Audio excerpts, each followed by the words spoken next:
me this morning. I'm glad you had a wonderful day on your tours yesterday because the weather is not really cooperating today. How many of you here are from a different state than Ohio? Oh my goodness. How about a different country? I thought that really was going to teach Corey responsibility, and it did. It also taught me some responsibility. You know how it is with kids, sometimes they want you there, and so up early in the morning, walking those hogs, preparing them for the fair.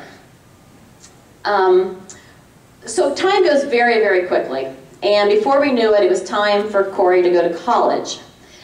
And no, he didn't pick his the alma mater that his father and I had at Ohio State. He wanted to go to Colgate University, and that's great. It was a great college.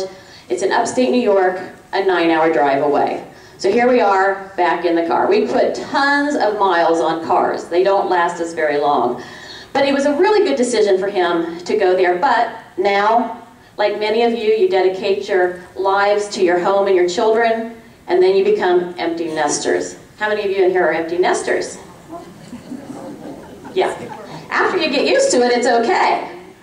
But when it first happens, it's kind of like, what do you do now? You've dedicated your whole life to this child. You know, your house can only be so clean. You know, that was the cleanest my house had been in years.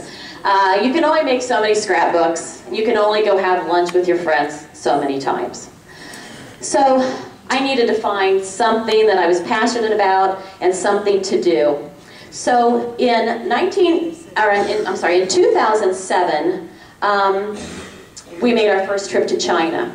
And the reason we did that, Corey's major in college was Chinese and economics. He'd always had a great knack for language, and he thought, this is the language to have if I want to be in business. So it was a natural progression for him to, between his sophomore and junior year, make a trip to China to study. That's what he did. He went to Shanghai, and of course, he is an only child. I don't think I said that. His father and I hop on a plane. We take a 14-hour trip and go see what he's up to. But it was a great experience for us the first time. That's a picture of the skyline of Shanghai. I'm not sure if any of you have ever been. It is an incredibly huge city, so much bigger than New York. And a lot of people, I mean, that's a beautiful skyline. That's in Pudong, just one area of Shanghai.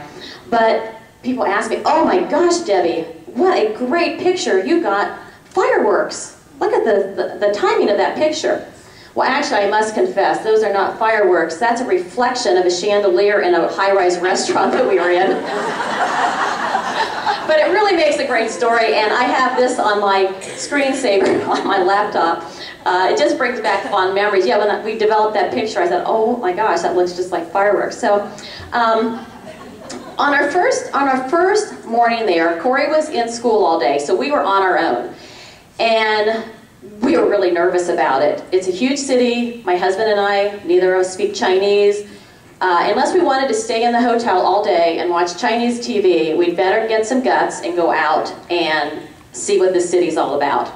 So we go down to our hotel restaurant, and this is where meeting this young woman changed the direction of my life. Her name is Pei. She was our hotel waitress. And have you ever had a connection with someone? It might be one of the other mothers on your kid's soccer team, or someone in your book club maybe. You have this immediate connection with them. You can talk to them easily, you can tell them anything, they understand you. Well, believe it or not, on our very first meeting, this is how it was between Pei and me. We just had this immediate connection. She was not only, and she was only 24 at the time, she just had this easiness about her. Bubbly personality, but what really struck me is she had a knack for the English language. And she did not have any formal training in English, but she just really had a lot of little nuances that we use.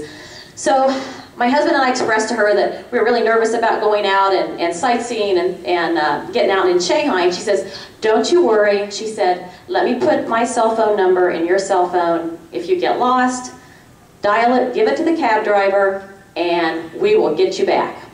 So that we did not need it. We were able to get back to the hotel, but it was nice and comforting to know that if we did get lost, we could rely on her. And Shanghai, like I said, is such a huge city that many people do speak English in companies, but the cab drivers do not. So you better know either the name of your street and have a pretty good pronunciation, or have the hotel business card. And this is